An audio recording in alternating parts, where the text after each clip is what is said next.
Livro de Números, capítulo 35 e versículo 9, diz a palavra de Deus: Falou mais o Senhor a Moisés, dizendo: Fala aos filhos de Israel e dize-lhes: Quando passardes o Jordão, a terra de Canaã, fazei com que vos estejam à mão cidades que vos sirvam de cidades de refúgio, para que ali se esconda ou se acolha o homicida que ferir a alguma alma por erro.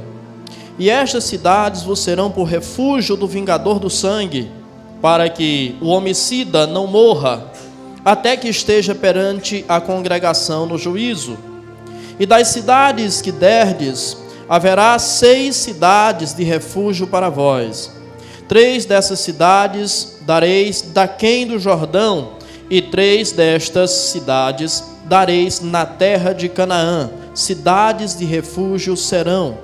Serão de refúgio estas 6 cidades para os filhos de Israel, e para o estrangeiro, e para o que se hospedar no meio deles, para que ali se acolha aquele que ferir a alguma pessoa por erro.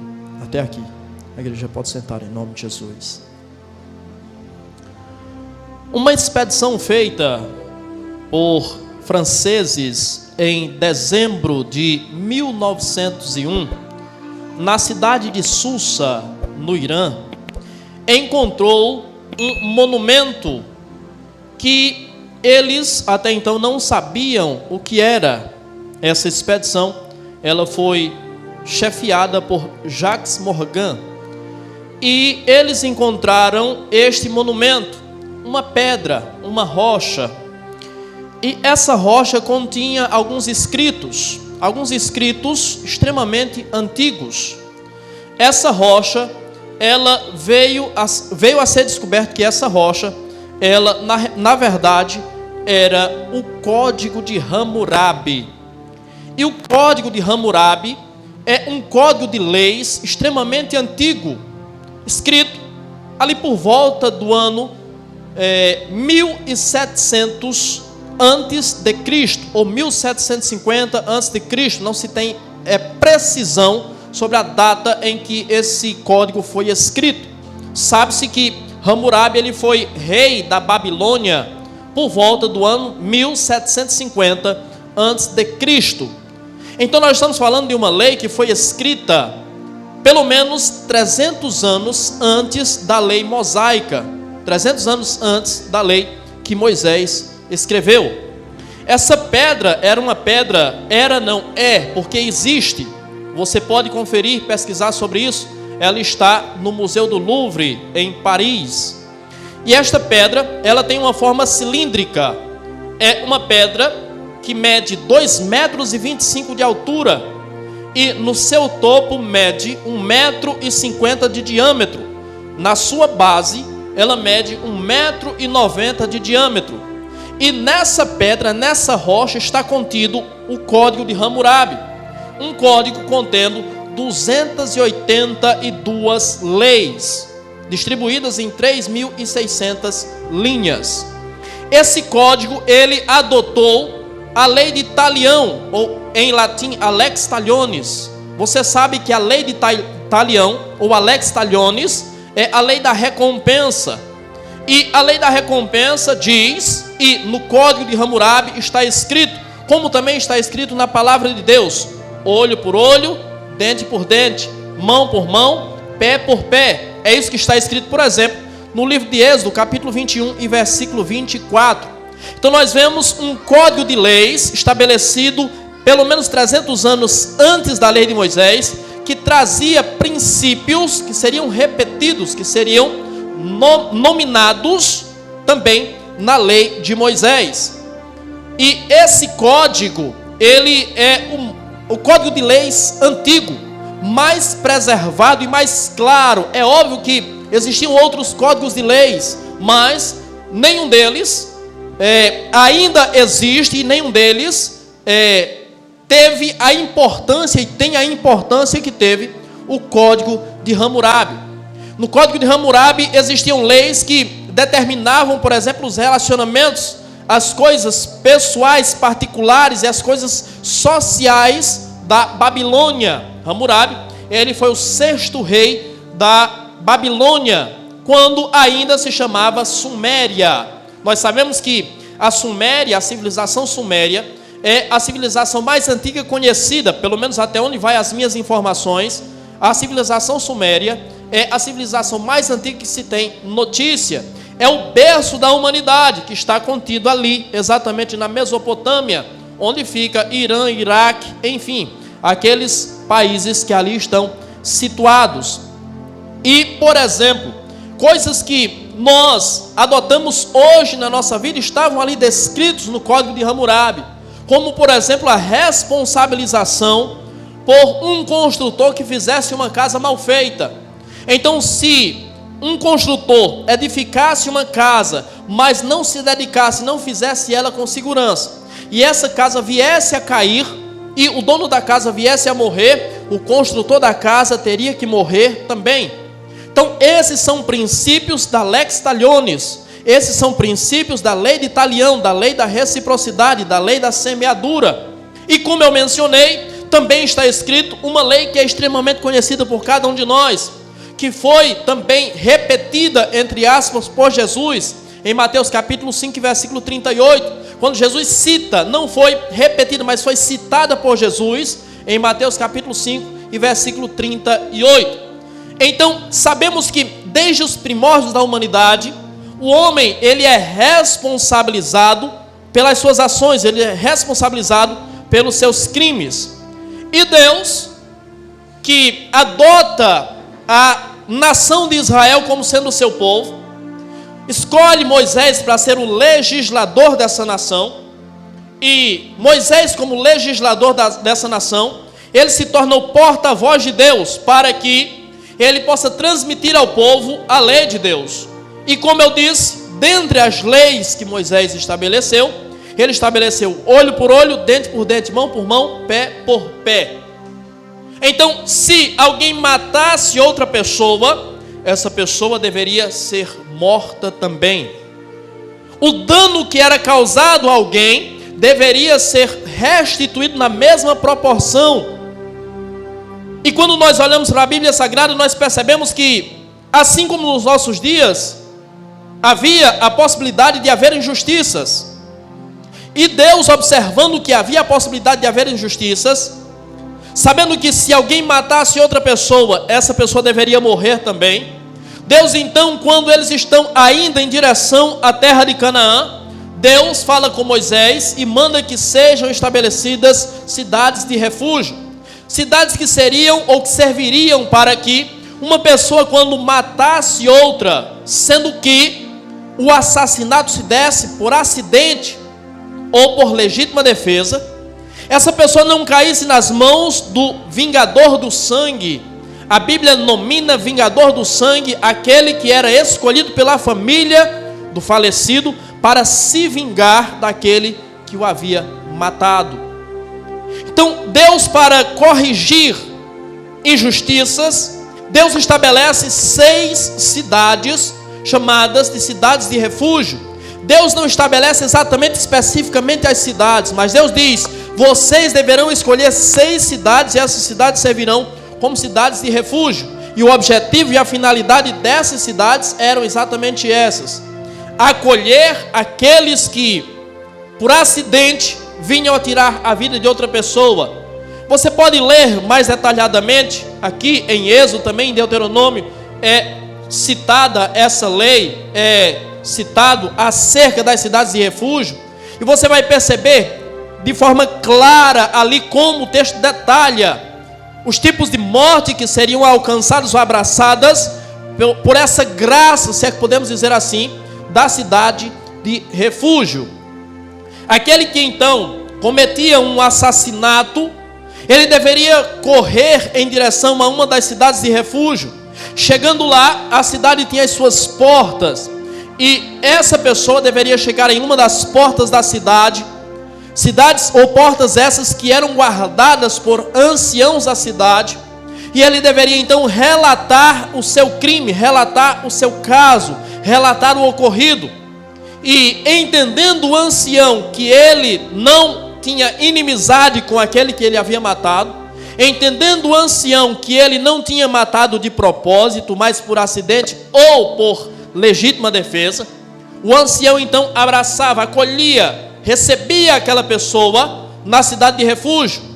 E o vingador do sangue poderia percorrer atrás daquela pessoa, poderia perseguir aquela pessoa, mas não tinha autorização para adentrar a cidade de refúgio. E ali, na cidade de refúgio, aquela pessoa, aquele agressor, aquele assassino, estava livre do seu vingador. Então, esse era o objetivo das cidades de refúgio. Curiosamente, no ano de 2011, foi fundada uma igreja na cidade de São Paulo, chamada também de Cidade de Refúgio. E essa igreja, nominada Cidade de Refúgio, ela foi fundada por uma ex-missionária assembleiana, pregadora do evangelho, chamada Lana Holder, juntamente com a sua esposa, Rosânia Rocha.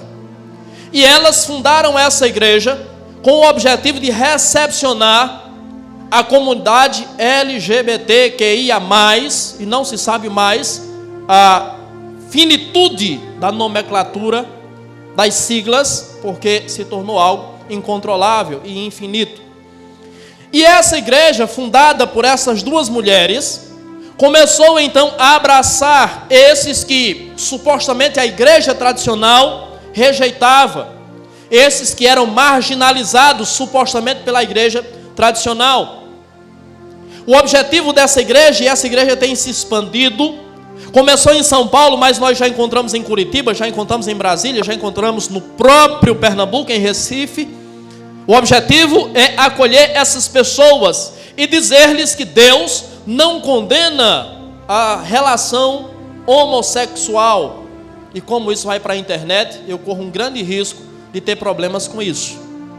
Mas Deus condena a relação homossexual em cultos pagãos. Quando olhamos para a Bíblia Sagrada, percebemos que não existe essa evidência daquilo que elas ensinam, daquilo que elas pregam. Mas vamos pensar na cidade de refúgio igreja, comparando com a cidade de refúgio da Bíblia. Para quem era reservada, ou para quem era reservado, a cidade de refúgio, ou as cidades de refúgio da Bíblia, para aqueles que cometeram crimes. Então essas pessoas, quando começam o trabalho com essa igreja, inconscientemente, elas estão admitindo que essas pessoas estão erradas. Essas pessoas não estão caminhando adequadamente diante daquilo que Deus requer do ser humano. Então, você percebe que, por mais que se tente distorcer a realidade, por mais que se tente distorcer a palavra de Deus, as próprias palavras das pessoas, as suas próprias assertivas, as condenam. Quando olhamos para esse texto, nós olhamos a manifestação da graça de Deus. E Deus é sempre observado, e há uma opinião muito forte com relação a Deus, especialmente na sua manifestação veterotestamentária, de que Deus era um Deus mau, de que Deus era um Deus cruel, de que Deus era um Deus incompassivo, de que Deus era um Deus sem misericórdia, de que Deus não tinha paciência com o ser humano, de que Deus manifestava a sua ira destruindo o ser humano. Mas quando olhamos para um texto como esse, percebemos que Deus manifestava desde o início ao ser humano a sua graça. Deus não estava dizendo que a pessoa era inocente. O crime havia acontecido, o sangue havia sido derramado. O que Deus estava dizendo era que, por mais que essa pessoa ela tivesse cometido um crime, Deus dava a ela um lugar de refúgio, para que ela não fosse morta, para que ela não tivesse sobre si a ira do ser humano, que é sim impiedoso, que é sim sem misericórdia. E quando pensamos sobre isso, reitero o que disse: Deus não está dizendo que o ser humano é ou era inocente, porque todos pecaram e destituídos estão da glória de Deus. Todos merecem a condenação. Então isso nada mais é do que a manifestação da graça de Deus sobre a vida do ser humano. Graça essa que se vê desde o início até os dias de hoje. Quando Adão peca e Deus diz: no dia que pecares, ou seja, no dia que comeres do fruto que eu proibi, certamente morrerás, e Adão não é fulminado na mesma hora, aquilo é graça. Quando Deus chama Adão e Adão está vestido com roupas feitas de folhas de figueira, e Deus executa um animal, possivelmente um cordeiro, e faz para ele e para Eva vestes, para que eles possam cobrir as suas vergonhas, para que eles possam se aquecer, aquilo nada mais é do que a manifestação da graça de Deus. A graça de Deus se mostrou ou se revelou salvadora a todos os homens. Todos os homens são agraciados, todos os homens têm a seu poder, ao seu acesso, a graça de Deus. Então Deus, o Deus do Antigo Testamento, longe de ser esse Deus cruel que as pessoas pintam, longe de ser esse Deus incompassivo que as pessoas acusam, ele era um Deus de graça, ele era um Deus de misericórdia.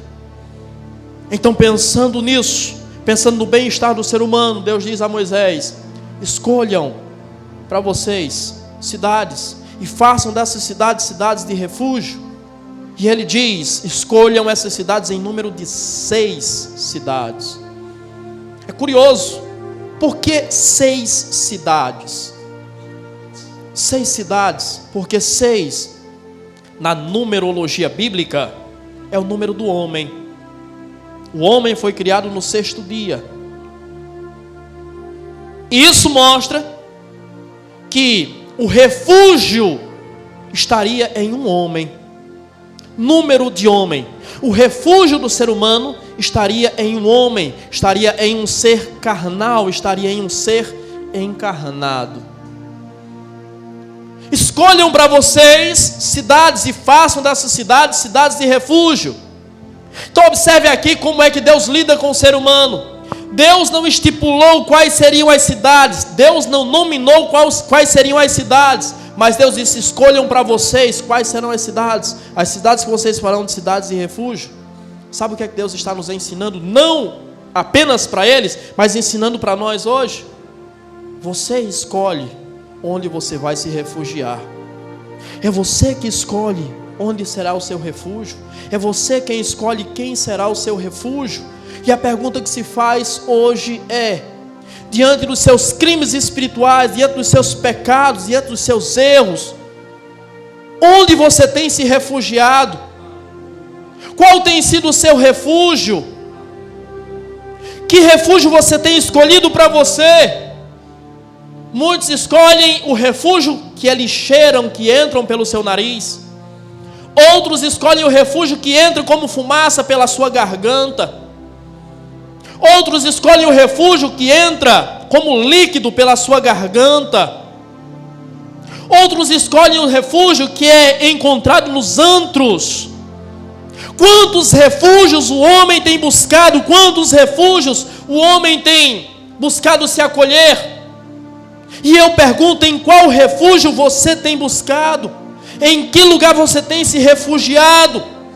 Deus estabeleceu uma única coisa: as cidades de refúgio têm que ser em número de 6, número de homem. Só existe refúgio em um lugar, e você sabe qual é esse lugar. O refúgio não está em um lugar geográfico. O refúgio está no texto que foi lido aqui anteriormente, em Mateus capítulo 11, versículo 28. Vinde a mim todos vós que estáis cansados e sobrecarregados, e eu vos aliviarei. É nele que está o seu refúgio. Mas é ele que você tem escolhido como seu refúgio? É nele que você tem escolhido se refugiar? É nele que você tem descansado? É nele que você tem encontrado alívio para as suas culpas, para as suas angústias, para o peso? É nele? Se você não tem buscado nele, saiba que somente nele você poderá encontrar. As cidades de refúgio serviam para livrar o assassino da ira do ser humano. essa cidade de refúgio, esse lugar de refúgio, este homem que é o seu refúgio, é o único que pode te fazer livrar-se e escapar-se, não da ira do homem, mas da ira de Deus. Ira essa que se manifestará sobre a terra. Se o ser humano acusa Deus de ser um Deus irado, de ser um Deus iracundo, incompassivo, ele ainda verá a ira de Deus se derramar sobre esta terra. Mas se você escolhe refugiar-se naquele que Ele determinou para ser o seu refúgio, acredite, a ira dele não te alcançará, a ira dele não virá sobre você. É impressionante como Deus se revela ao ser humano, como Deus revela o seu caráter. E não apenas como Deus revela-se ao ser humano e como Deus revela o seu caráter ao ser humano, mas como Deus ensina, como Deus mostra o que Ele requer do ser humano, e não exatamente do ser humano em si, mas do seu povo. Com isso Deus está mostrando que Ele é justo, que a justiça faz parte do caráter de Deus. Se alguém cometeu um crime, e não foi um crime voluntário, não foi um crime premeditado, não foi um crime intencional, Deus é justo com essa pessoa. E nós, quando Ele diz, escolham entre vocês cidades de refúgio, e aquele que cometer um crime não intencional, deve ser recebido nessa cidade de refúgio, e lá ele ficará isento da vingança do vingador do sangue. Lá ele ficará protegido da vingança do vingador do sangue. E lá ele deveria ficar até quando a nação, a congregação fosse reunida para que ele fosse julgado. Se ele fosse julgado e condenado, então o vingador do sangue teria não apenas o direito, mas a obrigação de executá-lo, de sentenciá-lo à morte. Aliás, quem sentenciava era a congregação, mas o vingador do sangue tinha o direito e a responsabilidade, a obrigação de executá-lo. Com isso Deus mostra, em mim há justiça, e entre o meu povo eu quero que haja justiça. Mas até que ponto nós, enquanto povo de Deus, paramos para arrazoar as coisas, paramos para pensar sobre as coisas, paramos para analisar as coisas, e temos a sensatez, a sensibilidade de buscarmos ser justos? Quantas vezes nós somos os primeiros a apontar? Eu já disse em outra ocasião e vou repetir: a igreja é o lugar onde menos se encontra misericórdia. A igreja que tanto fala de graça, a igreja que tanto fala de misericórdia, a igreja que tanto fala de amor, é onde nós menos encontramos graça, misericórdia e amor. Porém, essa é uma atitude da igreja. Deus, desde o começo, está demonstrando: eu quero que entre o meu povo impere a justiça. Nós precisamos pensar sobre isso, porque em muitas ocasiões nós temos sido injustos, e nós não podemos esquecer que a Bíblia diz que os injustos não herdarão o reino de Deus. Primeira carta de Paulo aos Coríntios, capítulo de número 6 e versículo de número 9. Os injustos não herdarão o reino de Deus. Pastor, então quer dizer que nós não podemos cometer erros? Sim, podemos cometer erros, sim. É perfeitamente possível que nós erremos em julgamentos, erremos em análises. Nós somos seres humanos, nós somos falhos, nós somos limitados. Não é disso que a Bíblia está falando. Mas muitos de nós agem com injustiça por maldade, agem com injustiça sabendo, conscientes. E é sobre essas pessoas que a Bíblia diz: os injustos não herdarão o reino de Deus. Então Deus revela o seu caráter, e Deus quer que o seu caráter faça parte das nossas vidas. Nós podemos errar, sim, mas se nós somos nascidos de novo, se nós erramos, nós reconhecemos o nosso erro. Se nós erramos, nós buscamos reparar o erro. Mas quando nós agimos intencionalmente e somos inflexíveis, como era a lei era inflexível, e as cidades de refúgio vieram exatamente para quebrar essa inflexibilidade da lei. A coisa não pode ser tão radical assim. As coisas não podem ser julgadas com a mesma métrica, porque existem casos e casos, existem situações e situações, existem coisas que são intencionais, existem coisas que não são intencionais. Então Deus está mostrando para nós que se nós nascemos de novo, nós não podemos ser inflexíveis. Se nós nascemos de novo, nosso caráter é mudado. Se nós nascemos de novo, é imprimido em nós o caráter de Deus. E mais uma vez, isso não significa que nós não erramos. Isso significa que nós temos a capacidade de reconhecer os nossos erros e de consertar quando possível. E eu posso dizer para você, sempre é possível consertar os nossos erros. Então, diante daquilo que Deus está revelando para nós através da sua palavra, em nome de Jesus, tenha o seu caráter mudado. Comece a consertar os erros que você tem cometido até agora. É curioso que, quando Deus fala com Moisés, Deus manda estabelecer cidades de refúgio, mas Deus divide em grupos de 3. Deus diz: 3 cidades estarão daquém do Jordão, e 3 cidades estarão da além do Jordão. O que é que significa isso? Nós sabemos que, com a morte de Moisés, Josué assume a liderança do povo. E Josué passa o rio Jordão. Quando Josué passa o rio Jordão com o povo, eles estão adentrando a terra de Canaã, eles estão adentrando a terra prometida. Só que Deus havia estabelecido que antes do Jordão, 3 cidades já teriam que ser estabelecidas como cidade de refúgio. E depois deles passarem o Jordão, mais 3 cidades. Isso mostra que essa graça, essa benevolência, essa misericórdia está para quem está antes e está para quem está depois. Essa graça, essa benevolência, essa misericórdia está acessível a todos. E Deus estabelece, ou manda estabelecer, escolher quais são essas cidades. E as cidades são estabelecidas. Daqui a pouquinho nós vamos saber quais foram essas cidades, as cidades de refúgio. Mas há uma curiosidade. Todas essas cidades foram escolhidas de forma espalhada entre a terra, para que as tribos tivessem acesso muito fácil a essas cidades. Ou seja, as cidades não estavam situadas longe das pessoas. Por que as cidades não estavam situadas longe das pessoas, longe das demais cidades, longe das demais tribos? Para que as pessoas, em passando por essa situação, pudessem ter acesso rápido a essa cidade. Eu disse que o vingador do sangue perseguiria essa pessoa, e se ele o alcançasse, o vingador do sangue executaria essa pessoa.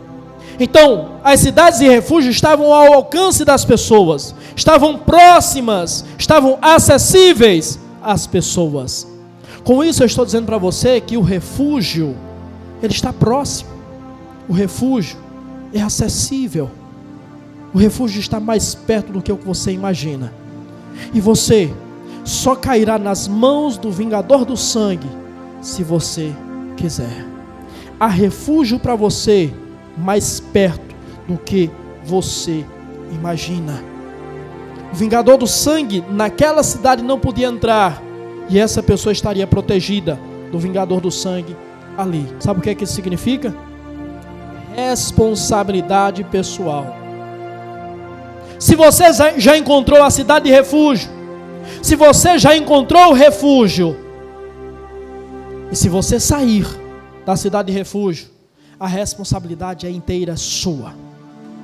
O vingador do sangue poderá te pegar, e o vingador do sangue será implacável, impetuoso com você. Se você sair, ele poderá colocar as mãos sobre você. E sabe de quem é a responsabilidade? Inteira sua. estando lá ou estando na cidade de refúgio, você tem defesa, você está protegido. Mas se você sair, você poderá cair nas mãos do vingador do sangue. É interessante pensar que, como eu disse, a Bíblia estabelece parâmetros para se julgar se uma pessoa deveria ou não entrar na cidade de refúgio. Os crimes são nominados na Bíblia. Crimes esses que dariam à pessoa o direito de entrar na cidade de refúgio e crimes que não dariam à pessoa o direito de entrar na cidade de refúgio. E a Bíblia deixa claro que só teria direito de entrar na cidade de refúgio aqueles que cometessem crimes involuntários, aqueles que não cometessem crimes premeditados, calculados, planejados, intencionais. Com isso, a Bíblia nos ensina que se você agir de forma maquiavélica, premeditada, não tem cidade de refúgio para você. Há muitas pessoas que se refugiam na ideia e na certeza do perdão de Deus. Deus perdoa. Então, independentemente do que eu fizer, Deus me perdoa. E quantas pessoas pensam, eu vou fazer, depois eu peço perdão e Deus perdoa. Pecados premeditados, injustiças premeditadas, acusações premeditadas, crimes premeditados, intencionais, não há refúgio para essas pessoas. Se o ancião da cidade entendesse que a história daquela pessoa não se enquadrava no parâmetro estabelecido para se receber uma pessoa na cidade de refúgio, essa pessoa não seria recebida. Então ela estaria vulnerável às mãos do vingador do sangue. Como eu disse, essa pessoa ficaria lá até ser julgada. Ninguém poderia tocá-lo.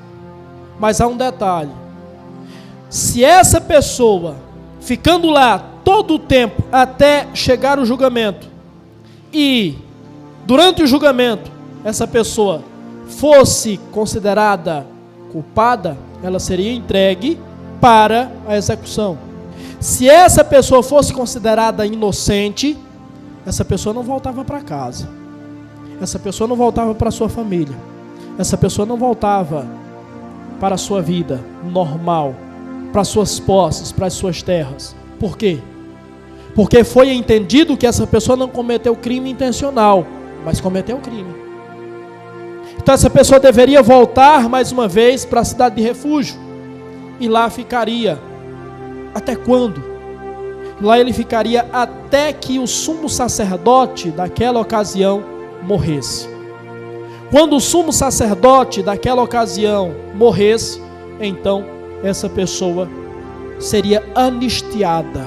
Essa pessoa receberia o perdão e poderia voltar para casa. E se ele tinha que voltar para lá, mesmo sendo considerado inocente, entre aspas, mesmo sendo inocentado, entre aspas, ele não poderia sair de lá, mais uma vez. Mesmo que não houvesse condenação sobre ele, se o vingador do sangue o pegasse fora da cidade, ele seria morto. Morrendo o sacerdote, essa pessoa era então anistiada, não havia mais culpa sobre ela. Quando morria o sacerdote, então ele poderia voltar para casa. Quando morria o sumo sacerdote, essa pessoa então poderia voltar à sua vida comum. Quando eu leio a minha Bíblia, e você pode ler a sua, em 1 de Pedro, capítulo de número 5 e versículo 4, o texto diz, e o texto chama ele de sumo pastor. Quando você lê a sua Bíblia em Hebreus capítulo 3 e versículo 1, a Bíblia diz que ele é chamado de apóstolo e sumo sacerdote. Quando você lê Hebreus capítulo 5 e versículo 10, a Bíblia diz que o próprio Deus chama ele de sumo sacerdote. O que é que eu estou dizendo com isso? Eu estou dizendo para você que o sumo sacerdote morreu. E se o sumo sacerdote morreu, você nele é anistiado. Você nele é inocentado. Se você está nele, não há culpa. Se você está nele, não há condenação. Se você está no sumo sacerdote e ele morreu, você pode voltar para casa. E a casa para a qual você pode voltar é aquela casa que Adão abriu mão lá no começo.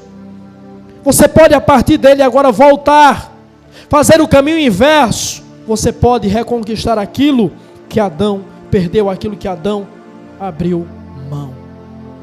Observe que essa lei é uma lei instituída para Israel, para a nação de Israel. Mas essa lei contempla os filhos de Israel, essa lei contempla os estrangeiros que estão entre eles, e essa lei contempla até aqueles que se hospedaram entre eles. Foi isso que nós lemos no versículo de número 15, de Números capítulo 35. Então, essa graça, esse refúgio, ele é para todos que estão entre o povo de Deus. Essa graça e esse refúgio é para todos que fazem parte do povo de Deus. E fazer parte do povo de Deus não significa estar presente geograficamente ou fisicamente, mas estar presente espiritualmente. Esse refúgio é para você? Essa graça é para você? Essa graça é para você se você está nele. Essa graça é para você se você está entre o povo dele, se você faz parte da família dele. Essa graça é para você. E quando Deus dá a eles o direito de escolherem quais seriam as cidades, e eles escolhem as cidades nos revelam que de fato o verdadeiro refúgio não estava nas cidades, mas estava nele. Eu não vou citar as cidades em ordem, mas vou citar todas as cidades. E uma das cidades era Cádiz. Cádiz foi uma das cidades que foram escolhidas para ser a cidade de refúgio. E o nome Cádiz significa santo, significa santuário. Então o refúgio está naquele que é santo. Só é encontrado naquele que é santo, o santo dos santos, santo por excelência. Se você quer encontrar refúgio, você não encontra em outro lugar, senão naquele que é santo, e santo por excelência.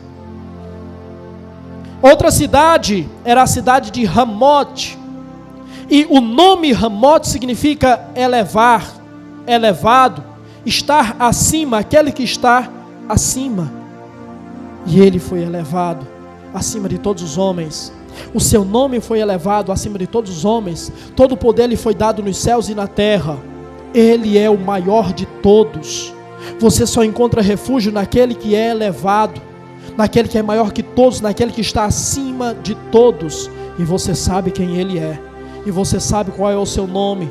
Nome esse que a Bíblia Sagrada nos diz que não há outro nome dado entre os homens pelo qual devamos ser salvos. Nome esse que a Bíblia diz que diante deste nome se dobrará todos os joelhos nos céus e na terra, e toda língua confessará que Ele é Senhor. Refúgio só se encontra nele. Mas de que forma, de que maneira que encontramos refúgio nele? Vem a terceira cidade. A terceira cidade era Hebrom. E o nome Hebrom, dentre os seus significados, significa congregação. Refúgio se encontra em Cristo através da sua congregação. Refúgio se encontra em Cristo através da sua igreja. Refúgio encontra-se em Cristo através da extensão dos céus aqui na terra, que é a igreja de Cristo. Há pessoas pensando que podem ter vida, refúgio e refrigério, comunhão com Deus, fora, longe da comunhão, fora, longe da igreja. Não! A Bíblia diz que a igreja é a habitação do Espírito Santo. É no meio desse povo que Deus manifesta a sua graça. Foi entre a igreja que Deus derramou o seu Espírito. Não há em outro lugar acolhimento ou congregação que reflita, que manifeste o refúgio que só se encontra em Cristo. Se você quer ser alcançado pelo refúgio, se você quer encontrar refúgio, você só encontra em Cristo através da sua igreja. A quarta cidade era a cidade chamada Bezer. E a cidade de Bezer, o nome Bezer significa minério de ouro, ou também significa fortaleza. Minério de ouro fala da realeza, o Rei dos Reis e Senhor dos Senhores, como diz Apocalipse capítulo 19, versículo 16, ele virá nas nuvens com os seus santos, montado em um cavalo branco. Sobre a túnica que está sobre a sua coxa está escrito: Rei dos Reis e Senhor dos Senhores. Refúgio só se encontra no Rei dos Reis e Senhor dos Senhores, que é também a sua fortaleza, como diz Salmo 46, versículo 1. O Senhor, Deus, é o nosso refúgio e fortaleza e socorro bem presente na hora da angústia. A quinta cidade se chamava Siquém. E Siquém significa dorso, ombro ou costas. Refúgio você só encontra naquele que levou sobre o seu dorso, sobre os seus ombros, sobre as suas costas, o peso do seu pecado, o peso da sua culpa. Quando ele está de braços abertos no alto da cruz, ele está levando sobre si o peso da sua culpa, do seu pecado. As suas dores, as suas moléstias estão sobre as suas costas, estão sobre os seus ombros.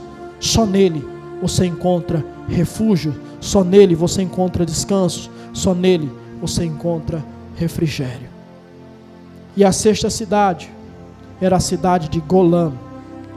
E Golã significa seu cativeiro. O que é que isso significa? Se você encontrou refúgio no Santo, se você encontrou refúgio naquele que está acima de todos, naquele que é elevado, se você encontrou refúgio através da congregação, se você encontrou refúgio naquele que é o Rei e que é a sua fortaleza, se você encontrou refúgio naquele que levou sobre os seus ombros, sobre o seu dorso, sobre as suas costas, as suas culpas, então Golã significa seu cativeiro, e significa que você deve encontrar refúgio nele e nele permanecer. Hebreus capítulo 10 e versículo 38 diz: o justo viverá da fé. Se retroceder, a minha alma não se compraz nele, porque nós não somos daqueles que retrocedem para a perdição, mas daqueles que avançam para a salvação. Entenda, acredite, esse precisa ser para você um caminho sem volta. E ele não te cerca, ele não te faz cativo, ele não te amarra com correntes, com cordas, mas ele te amarra com o seu amor, ele te amarra com a sua graça, ele te amarra com a sua misericórdia. Será que isso é suficiente para você? Acredite, aquele que levou sobre si, sobre os seus ombros, sobre o seu dorso, sobre as suas costas, as suas culpas, os seus erros, as suas falhas, a sua debilidade, continua de braços abertos e continua recebendo você, e continua perdoando você, e continua sendo o seu refúgio, o seu refrigério. Ele disse para a nação de Israel, Mateus capítulo 23, versículo 37, Jerusalém, Jerusalém, que matas os profetas e apedrejas os que te são enviados, quantas vezes eu quis ajuntar-vos, como uma galinha junta os seus pintinhos debaixo das suas asas, mas vocês não quiseram. Será que essa palavra vai servir para você também? Será que ele vai oferecer para você esse refúgio, esse acolhimento, e você vai rejeitar? E você vai insistir na sua teimosia? E você vai insistir na sua intencionalidade? E você vai insistir nos seus crimes? E você vai insistir nos seus erros? Até quando? Ele continua te recepcionando. E hoje é mais um dia que ele diz isso para você e deixa isso claro para você. Eu sou para você o santo. Eu sou para você o elevado. Eu sou para você aquele que o congrega. Eu sou para você o rei. Eu sou para você a fortaleza. Eu sou para você aquele que carrega os seus culpas sobre os seus ombros. E eu sou aquele que te cerca, que te amarra com as cordas do meu amor, da minha graça e da minha misericórdia. Não rejeite isso. Não rejeite isso. Porque essa é a maior expressão da benevolência e do amor de Deus sobre a sua vida.